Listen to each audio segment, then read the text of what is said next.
কিন্তু এই যে মেয়ে, তুমি যে 8-10টা ছেলের সাথে জেনা করেছো, তোমার ইজ্জতের কি হবে? তোমার যে সতীত্ব তুমি নষ্ট করেছো। তুমি তো বিয়ের পর কোনো ঘরে গেলে সে হাজবেন্ডও বুঝতে পারবে তুমি আর সতী সাথী নও। তখন তোমার কি হবে?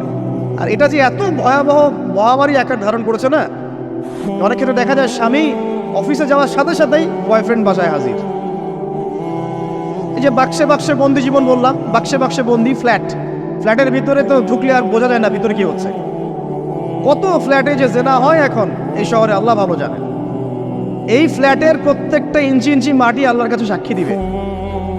যেখানে যে মাটিতে বসে অবিবাহিত যুবক যুবতী জেনা করেছে আর বিবাহিত যুবক যুবতীরা এবং এই স্বামী স্ত্রীরা জেনা করেছে, এর ইঞ্চি ইঞ্চি মাটি আল্লাহর কাছে কথা বলবে।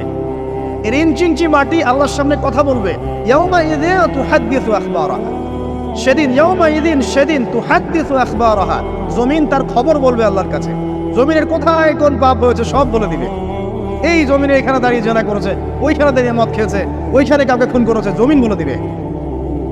একটা কথা এখানে মাঝখানে বলে দেই, যারা অবিবাহিত যুবক যুবতী আছো, এই লেকচার তোমরা যারা শুনছো, তোমাদের মধ্যে কেউ যদি জেনা করে থাকো, অবিবাহিতর কথা বলছি, তোমাদের কাঁধের মধ্যে এখন 100 বেত্রাঘাতের শাস্তি ঝুলে আছে। সূরা নূরের 1 থেকে 3 নম্বর আয়াত পড়ে দেখবে, অবিবাহিত যুবক যুবতী যদি জেনা করে তাদের শাস্তি হচ্ছে 100 বেত্রাঘাত, তাও জনসমক্ষে, এবং এক বছরের জন্য নির্বাসন। এই বিধানগুলো যদি পৃথিবীর কোনো দেশেও না থাকে, আসমানে আছে। মরার সাথে সাথেই এই বিধান কার্যকর হবে ইনশাআল্লাহ।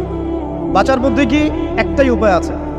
এই লেকচার কানে চলে গেছে, অনতিবিলম্বে ওযু করবে।